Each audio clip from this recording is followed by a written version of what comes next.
expect any help and support for the power plant. The power plant is not unique anymore, it's not a historical building anymore. Who painted it? Because of that picture. Why don't I take it down? Huh? Why don't I just paint over it? It doesn't make any sense. There is no contract, there is no support, there is no help from the UNESCO anymore. Oh. Because you decided to paint that, so it means like, alright. How did they? And the head of the zone was like, oh. So the head of the zone allowed someone to paint that? Yeah, he actually approved the painting process. Alright, we can go for it, but painting was after the accident? Yes. Yeah, it's just fresh, it's just unfinished as you see. It was started 2 weeks ago, and then, you know. I'm guessing that was meant to be the atom in his hand, but they never finished the colouring. Yeah, it's unfinished. As you see, the horse is unfinished as well. The process is still running. You know, it's ugly, seriously. You can't pick anything better. And because of this, we have no professional support from the UNESCO. From the European Union on stations, like Atomic Energy Agencies or and other stuff. It's not a genuine building anymore. It's not a historical building anymore. It's an act of the pure vandalism. You know. Did they fish the power plant? The catfish and the other fishes were in the cooling channel. Well, they're not there anymore, fortunately. There was a bridge, you see the bridge, right? Well, bridge. Under that bridge there was a cooling channel and there were a lot of fish. Huh?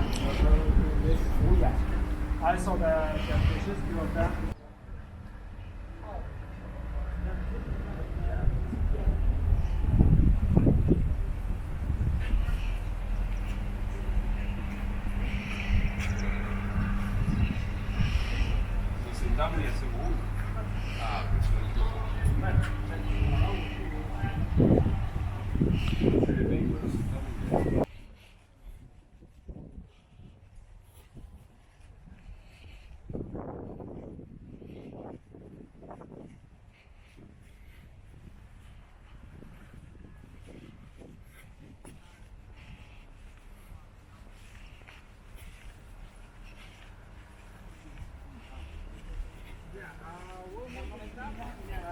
We'll make a stop at the panoramic room. We'll show all reactors. 1, 2, 3, 4. Cooling tower, building process of 56 reactors. The cooling channel itself, I'll tell you how they had to work. Die Schlösser funktionieren auch noch ziemlich vernünftig, wie man sieht, könnte ich jetzt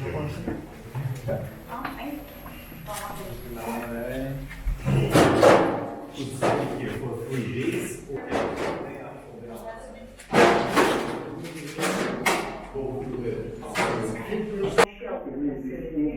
The construction of it was completed in 1979, so it was constructed together with the Chernobyl Nuclear Power Plant. You know that at this very night, when Reactor 4 exploded, this very facility was not used to protect people, because these very people, especially their shift personnel, these are people who work at unit number 4 rooms, they decided not to leave their working places. They decided to stay inside the destroyed unit number 4, and the next day, yes, this very facility was used and people had the rest, they were protected, they worked in this very room, but not on that very night. By the way, one of the weak points of this very situation when Reactor 4 exploded was that people were not trained, they were not told how to act, how to behave in such risky situations. That's why there were a lot of people who were extremely highly exposed. Nowadays, a special program has been developed for the Chernobyl Nuclear Power Plant staff, and we have regular trainings now, overall trainings, twice per year. Each department, each shop has their individual training once per month. People come here. By the way, various emergency situations are simulated at the site. And of course, these very simulations, these very situations, they are simulated first of all inside units, inside the inner rooms of units number 1, 2, and 3. Yeah. But this very facility is used, within this very training, and people come here from conditionally more contaminated area. They enter less contaminated area. First of all, they have to pass this very installation. Yeah, you have paid attention already on it. So that is the scanner, the so-called to check the level of surface contamination. Yeah, your hands should be placed to the detectors which are here. By the way, not only here you can see the areas where measuring are done. Yeah, so all parties of body are measured. Yeah. So you have to place hands here, well, and here it is written, contaminated or not contaminated. Of course, first of all, hands might be contaminated, yeah. Here, you can see a room for sanitary treatment, yeah. Clothes, shoes are contaminated. In this room, they have special extra sets of uniform, yeah. You see, this very uniform, which is used only here, it's one of the kinds of individual means of protection. It is once again done to minimize the personnel exposure, to protect people against dust. Yeah? There are various kinds of individual means of protection, and you will see, for example, that people who work inside the inner rooms, they have special white clothes. Yeah? We enter the site, we come first to the clothes changing facility, where we leave our personal clothes, our personal things, put on this very uniform, which is used only here. Yeah.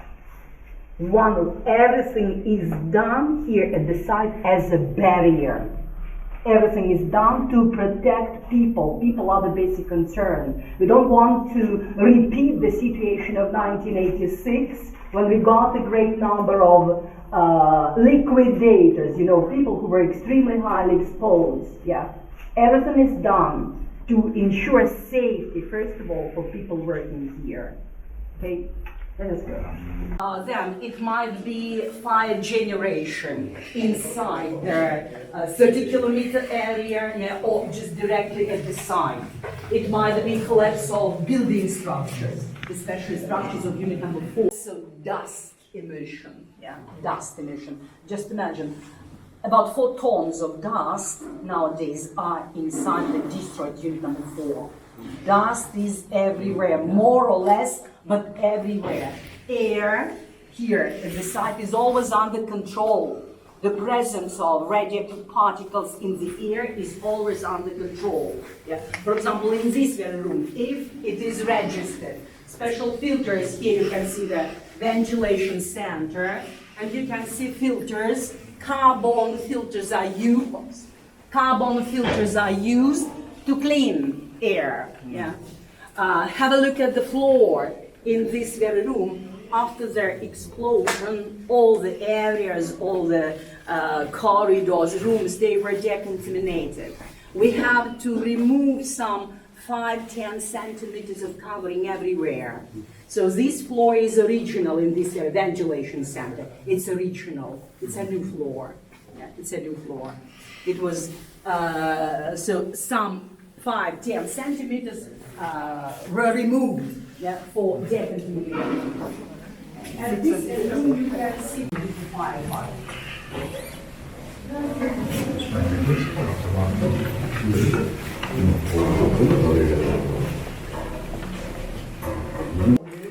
So Chernobyl Nuclear Power Plant director at that time, and the civil engineer for me, they worked in this very room. And they sent the information to Kiev, to Moscow, what had happened here at the site, what was going on at the site, what measures have been already undertaken to renew the control over the situation. Now it's a room, it's an office, for the top-level personnel in case of any training, overall training, they gather here. That is the room for them to share the responsibilities, to arrange everything. First of all, for the evacuation of our personnel. Have a look at these very details. I'm sure that you have already paid attention. Yeah, that is the level of exposure dose rate of gamma radiation here in this very room. So 13 microrontgen per hour or 0.1 microsievert per hour. Yeah, microsievert. So do you know what is the natural background? Natural. That is the natural background. Yeah. So, in case of any emergency, yeah, radio sets are everywhere, and when we will be inside, you may hear the announcement. In case of any emergency, all together, without panic, we have to go to this very room. Yeah. We should be protected in this, the safest place in the site. That is the safest. Yeah. We are going to visit this very building. That is the pavilion, observation pavilion, which is located much more closer to the destroyed unit number 4. Yeah. Now we are approximately a kilometer far from there. This sarcophagus, sarcophagus. This very pavilion is located only 300 meters far from. We will be much more closer. Be sure that at this very pavilion, the level of radiation will be higher. So, why do you think? By the way, a small test for you, how people can be protected against ionizing radiation. How? What do you think? What are the Time, distance, and shielding. distance? Yeah. We have just talked about the distance. The closer you are to a source of ionizing radiation, in a more contaminated area you are, right? The higher dose you will get. What else is important? Reduce the time you're there. Huh? Reduce the time you're Time, right. Time is important. Just a small example. Some 15 maybe years ago, I worked with a team from National Geographic. You know, National Geographic. Cameraman. Crazy people. Crazy. They didn't think about time at all. Well, they took some hundreds of pictures of one chair, and after that they would choose only one out of these hundreds. So we exceeded the time, but we were here at this very building, destroyed unit number 4 building. Yeah. We exceeded the time which was specified by the program. I was arrested. Because we exceeded the time. Time is very strictly regulated at this time, you know. Time, the longer you are in a contaminated area, the higher dose you will get. And one more way how people can be protected, it's shielding, protection. Everything is done at the site as a barrier. All the buildings, all the walls, yeah, everything, our uniform also, it's ways how people can be, it's a barrier, it's a barrier. And this very facility, the sarcophagus, the shelter facility, was constructed over the destroyed reactor 4, first of all, as a barrier on the way of radioactive emissions, which were extremely massive, extremely powerful, especially within the first 10 days after the accident, which was the active phase of the accident. We won't go there, but we will be very close. We will visit this very building, that is Reactor 3 building.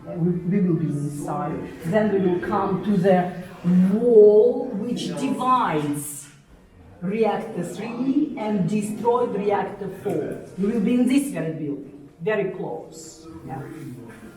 Okay. Be sure that the levels of radiation will be higher. So there are areas where you should keep as a group, yeah, you should keep as a group and go faster. I will tell you where you should go faster. Okay.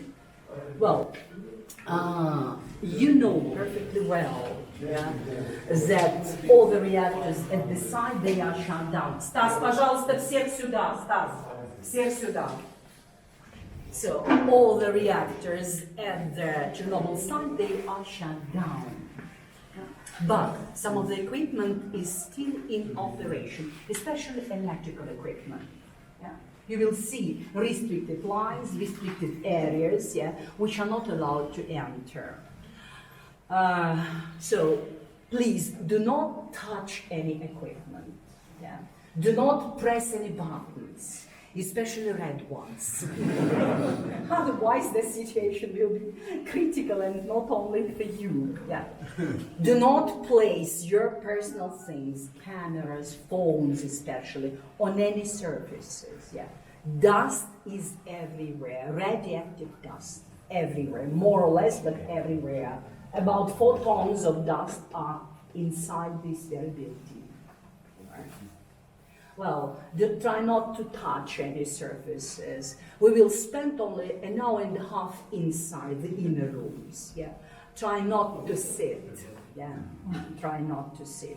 I ask you not to take receivers on the tables, telephone receivers, because it's a direct link with the scene engineer or Chernobyl Nuclear Power Plant shift supervisor.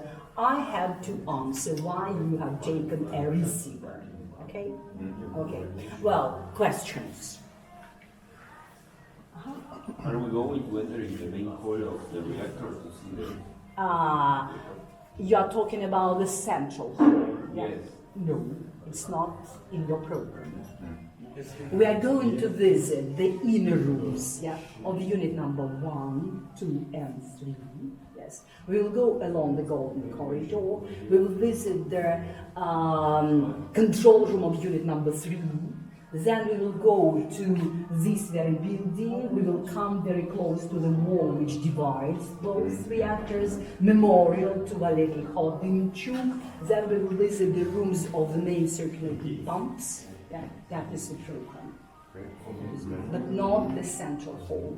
It's a separate room. It's a separate room. If you wish, well, it's another thing. The pools with nuclear fuel. Sorry? The pools with nuclear fuel. We will talk about it a little bit later. I will show where is it now. But we are not going to see them. What? The pools. Spent fuel? Yes. No, no, no. Pools, well, you know that pools, they are located at the central hall. Yeah. At this very room about which you are talking. Yeah. We will be at the pavilion and I will show you a model, yeah, where you can see them, but not directly. Okay. Model of the destroyed unit number 4. The model, please appear just for you to see everything. Okay. So the model which illustrates the environment inside the destroyed reactor 4. Yes. So that is the epicenter of the explosion. You can see the reactor core, which was completely destroyed. Just imagine, before the explosion, the reactor was charged completely. Yeah, almost 200 tons of uranium oxide, low enrichment. Uranium oxide were inside. Yeah. The reactor was charged completely as a result of the explosion. A part of nuclear fuel was thrown outside. Yeah? And a very large area was contaminated. Of course, first of all, that was the area of the destroyed reactor, the area of Ukraine, East Europe, West Europe, Scandinavian countries. Totally more than 200,000 square kilometers. Yeah, just imagine. After the explosion, the levels of radiation were they were not high, they were deadly high.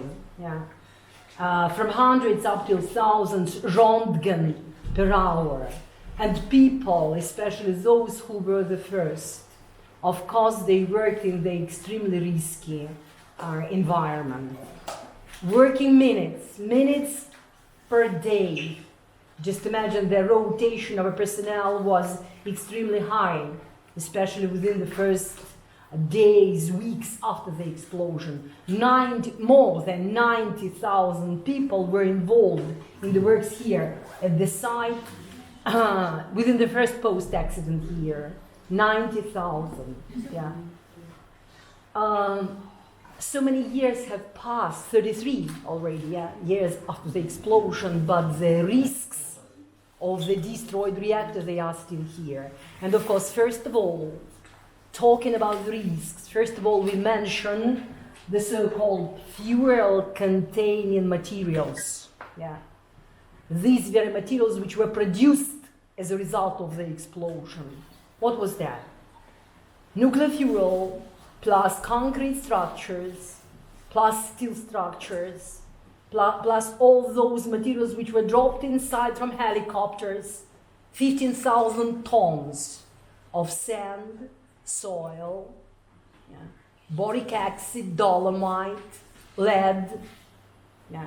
They were dropped inside, directly inside the destroyed reactor. First of all, the task was to stop the chain reaction, yeah, to localize fire, to minimize radioactive emissions. That were the primary tasks.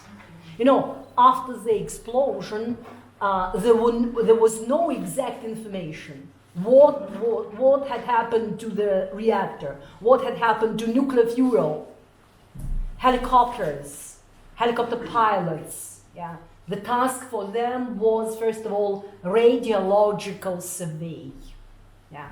They came very close to the destroyed reactor. Just imagine, 100 meters above, the temperature was plus 200. Yeah. What was the level of radiation? Even hard to imagine. Helicopter pilots, they began to work the next day after the explosion. The next day.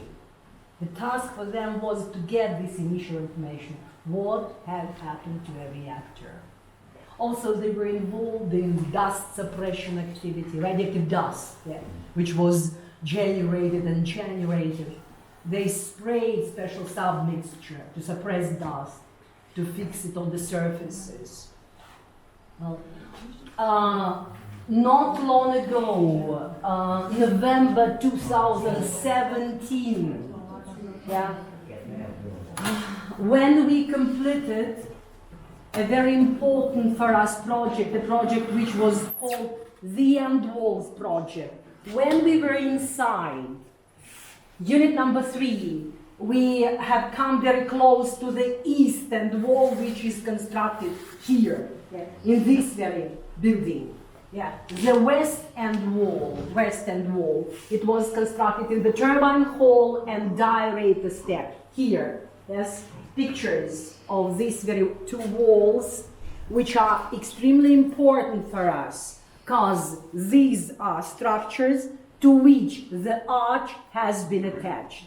Yeah. So when we began the construction, we opened, yeah, this very area, and the remains of one of the helicopters, they were found here in a turbine hall.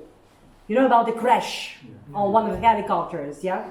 So it was in autumn, the beginning of autumn, 1986. So the remains of helicopter, they were found here.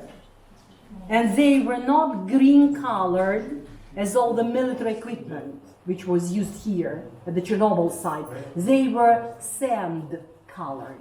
At first it was not understandable personally for me. Why? They were sand colored. It turned out that these very helicopters, helicopter pilots, they were involved first in the military operations in Afghanistan, and then they were sent to Chernobyl. Just imagine, from Afghanistan to Chernobyl, from bad to worse. Yeah. I have read the reminiscences of one of the helicopter pilots, and he wrote it was easier for him in Afghanistan, yeah, because in Chernobyl the enemy was invisible, had no smell, yeah, color, nothing. Well, of course, you know about a tunnel, yeah, tunnel which was constructed. A tunnel which was constructed under Reactor 4 building. Yeah. What for, by the way, was it constructed? A tunnel. Wow. One of the tasks. One more task was to reinforce the foundation of a destroyed reactor. Yeah. This very tunnel was constructed at a depth of 12 meters, yeah, by coal miners. By the way, in this very well-known film, they are shown naked. You see, some episodes seem to be insulted for these very people, especially who were involved in these very works, because the price of these very works which were completed here was human's life. It's not in the nature of Slavic people to work naked. You see, maybe they didn't have clothes like this. Yeah, they didn't have individual means of protection. Because just imagine their masks, they got wet in some 15 minutes. Yeah, what was the temperature inside? Just imagine. Yeah, 40, 50, well, 60. How many? Yeah. Well, just they got wet immediately. They couldn't breathe, so their masks were on the shoulders. Yeah. Well, but vodka, every step. There was alcohol. There was, but not so much. Okay, it's a feature film. Let us. Well, maybe they have their own. They have the right for their own interpretation or vision of the. Well, let us leave up to them.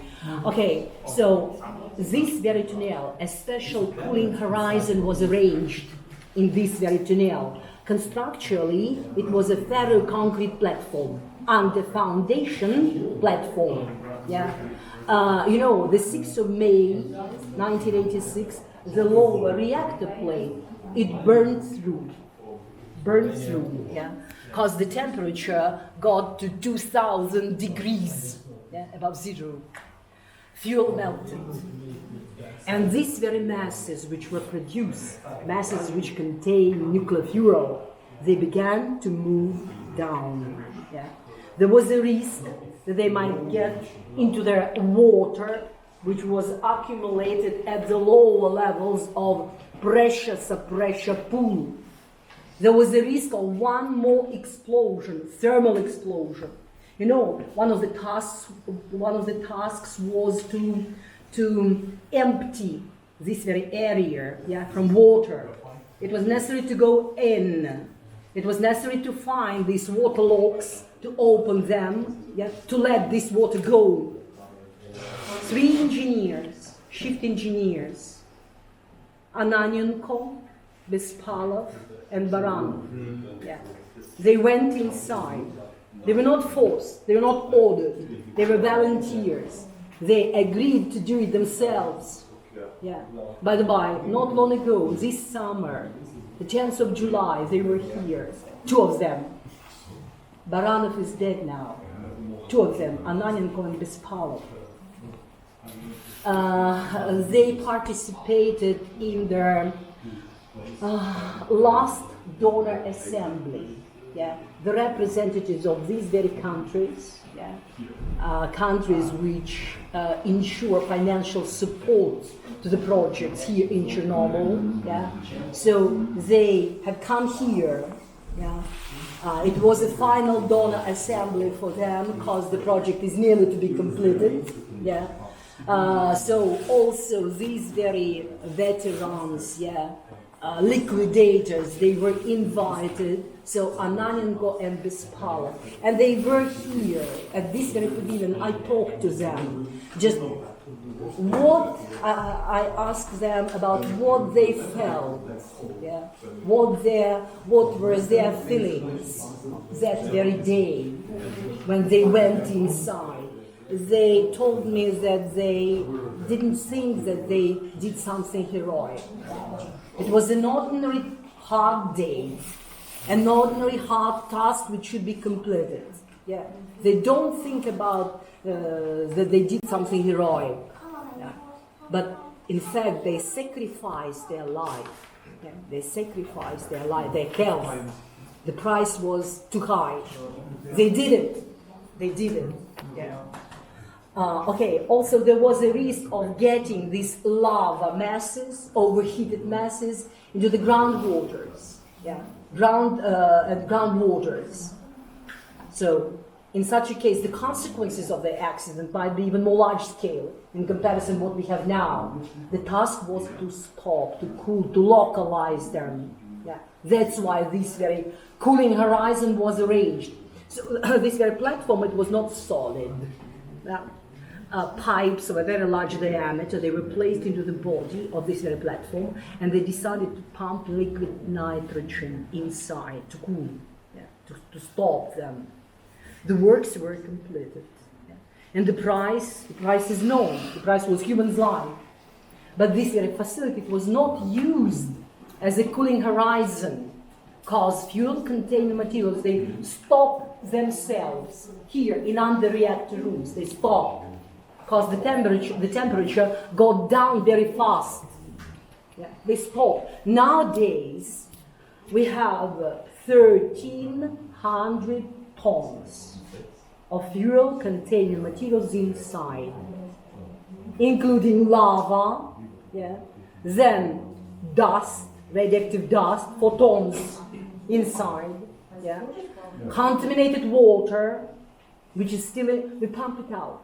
We pump it out, it goes for processing to special systems, but there are areas which are not accessible even now. The basic course is still high radiation levels inside. Some of the areas are blocked by structural remains. Some of the areas were concreted. You know, concrete was just poured, pumped inside. Yeah. So 20% out of a total number of rooms, inner rooms, they are not accessible now. There is no possibility to pump out water completely.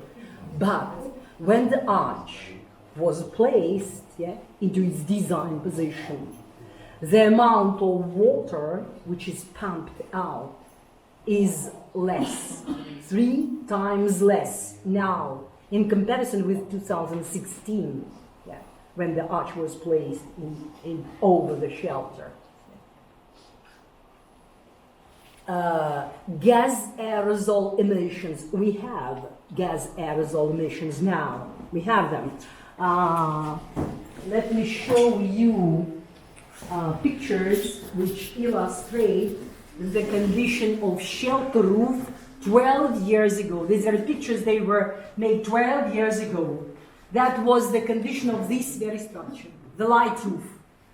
Corroded structures, very large gaps. Yeah. What was the risk? Getting moisture inside and dust releases outside. Yeah. So in 2008, we completed a very important for us project, the project on stabilization. Roof repair was one of the stabilization measures, yeah, within this very project. It was a number of stabilization measures. Yeah. We stabilized northern area, southern area, because you see these very structures in 1986, they were just placed, positioned, yeah, as it is shown here. No welding. They didn't have any interconnection. No, just placed. Initially, shelter was not reliable enough. There was a risk of local collapse within 18 post-accident years. Yeah. So we stabilized the most risky areas, including roof repair. Yeah. But you see, the project was extremely important, but you see, it was not 100% decision. This very project, it has ensured us plus 15 years of stability. 15 years, yeah. The works were completed in 2008, so we have time up till 2023. Within this very short period of time, this very project should be completed. Yeah. Not only this project, yeah.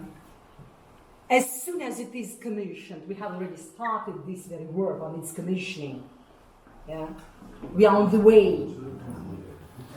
As soon as it is finally commissioned, yeah, we will start the works inside. And the first step, which will be undertaken inside the arch structure, will be deconstruction of the existing shelter.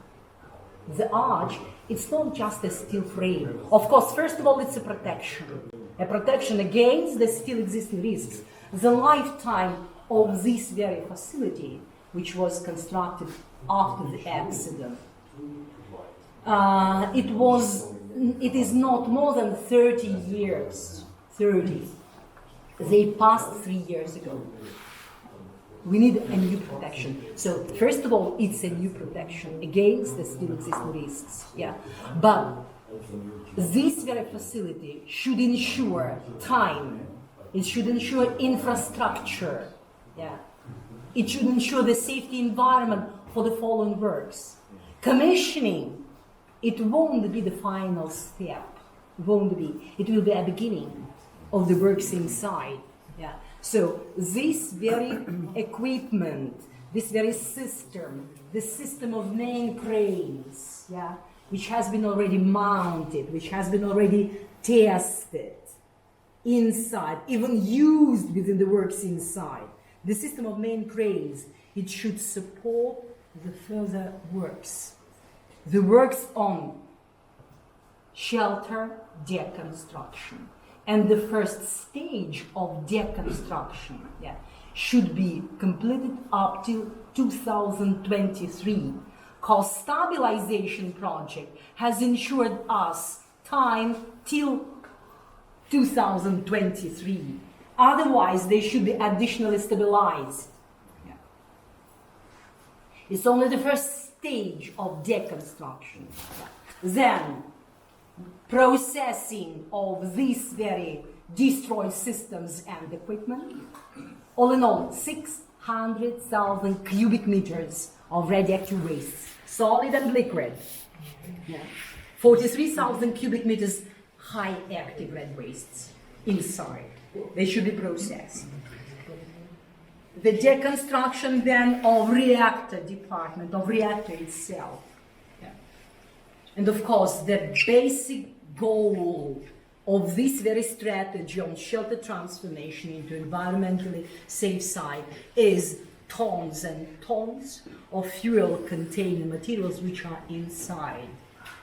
1,300 tons, long-lived, high-active, containing nuclear fuel, which are located in under-reactor rooms mostly, inside the reactor core, in one of the spent fuel pools, 1,001. Spent fuel assemblies are still inside. Northern one was destroyed completely. 1,001 was destroyed partially. So spent fuel assemblies, they are here, without water, due to its leakage. Then, the central hall, a large amount of fuel containment. These are the basic locations of fuel. Unfortunately, you see, the shelter, it's not a room where we can enter, complete the works in this or that area in half an hour, and it's okay. Unfortunately, no. People still work in their environment and the conditions of ionizing radiation. That is the basic risk. Maximum, which is fixed now inside, up till 6 sievert per hour, 600 Röntgen per hour. That is the maximum. One of the examples, the arch is a sealed structure. Sealed, we completed the works on its ceiling not long ago, and the last area, it was done here in the eastern part. By the way, have a look. The arch, dark gray steel structure, what you call. So, and there is a space between them. So, along all the perimeter, a special ceiling polyurethane membrane, has been placed. Maybe here you have seen, these very pictures. Membrane, polyurethane membrane, So, we completed arch ceiling not long ago. And here, by the way, there were delays in this very work, because when we started these very works on ceiling, just in this very area, the remains of the equipment, heaps of radioactive debris, yeah, they were here. And they caused a very high radioactive background, yeah, up till 6 sieverts per hour. That's why brigades of workers, they worked minutes, even now, minutes per day. Yeah, the rotation was extremely high. That is one of the basic risks. Yeah, and everything is done to minimize the personnel exposure now. You see, everything is done to ensure safety, first of all, for people who are involved in the works here at the site. By the way, have a look at this very reading of the detector. So the left one, 1.33 microsievert per hour. Yeah? A detector is at the roof of our building. It's not inside, it's outside. So 1.3 microsievert per hour, or 130 microrontgen per hour. Yeah? Do you remember how much was it at the administrative building?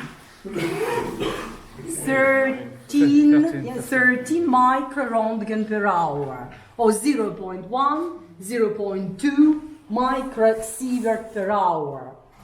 10 times more, right? Because we are closer, only 300 meters far from the source of ionizing radiation. But when the arch, you know, the arch was constructed here at this very site, yeah, here. It was specially done to minimize the personnel exposure. Special concrete platform was arranged in this very area. Yeah? So when the arch was there, the construction site, the level of gamma in this very location was 5-7 times higher. So it's a protection. It works already. It's not finally commissioned. Yeah? Not finally commissioned. These works are not completed. We are only at the beginning. It's not a work of one day. It will take a year. Yeah. Okay, so protection. Yeah. First of all, is air protection against the still existing risks. By the way, we have a very short video film which illustrates how the arch structure was placed into its design position. Maybe you have seen it in the internet. Have you? Yes. Have seen it. So, would you like now? Yeah. No? Yeah. Okay. So, 2 minutes film.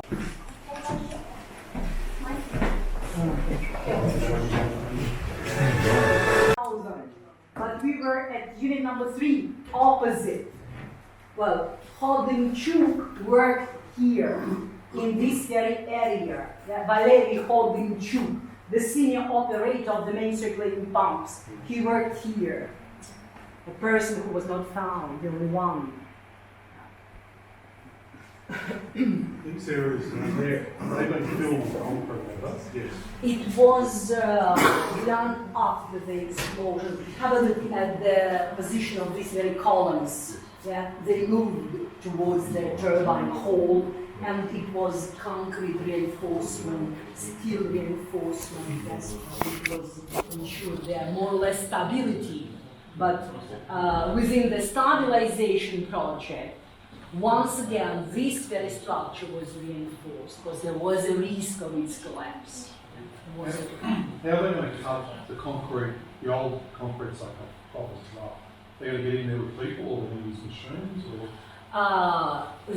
The works which will be completed after the arch is commissioned. So this very equipment, the system of main cranes, yeah, which will be used, it will be remotely controlled. Yeah, of course, people will be involved. Yeah, but minimum involvement of the personnel. You see, this very system, cranes. Yeah. It's more cutting the concrete. You've got to cut concrete. Right. It's a hard job. You see, you can see these mobile platforms. Yeah, they are equipped with special tools, special manipulators for various kinds of works. Yeah, and these very structures, first of all, load-carrying beams, the largest beam, mammoth beam, octopus beam, the structures of south area, northern area, a pipe structure at the roof, the western part, they will be should be deconstructed using this very system, first of all. Yeah. This very system. Additionally shielded to have an access in the most contaminated area.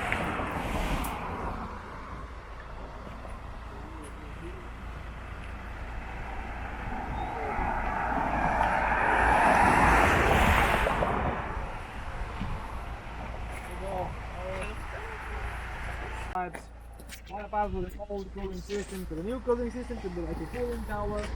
That one isn't finished as well. It's 120 meters, should be like 150 as well as a dugerator. There was a lake behind the tree, we can see it, that the water from the lake should flow to the cooling tower. Inside the cooling tower should be like a system of the wiring tubes all around the cooling tower and the cooling system at the top. It should make a cool water, and by the cooling channel water to flow to the reactors to cool them down in case it's necessary. So the old cooling system, as you know, wasn't that good. Also plan to build 12 reactors. 1, 2, 3, 4, 5, 6. Imagine 5 more. And also 12 cooling towers. It should be like a cooling tower forest. And yeah, the reactor number 2 in 1991. There was a fire, a little bit. They dry out all the oil turbine. And the turbine stopped in one moment, and it was like 3 or 4 minutes before the explosion. To the explosion. Next one. Oh. Yeah. They actually stopped the reactor number 2 in 92, number 3 in 96, and number 1 in 2001. So they worked 15 years after explosion with a reactor of the same type. Ukraine. Well, there are still 10 running in Russia. There are still 10 RBMK in Russia working. And 5 power plants in Ukraine with the same type of reactors. Still functioning. Yeah. So see you after next disaster. So yeah, said a little bit. The price, remember, 3.5 billions, including the process of the 15.6, double time more than the double time less, and the dugerator, one of them. It was pretty sad. Anyways. How far are we from the river?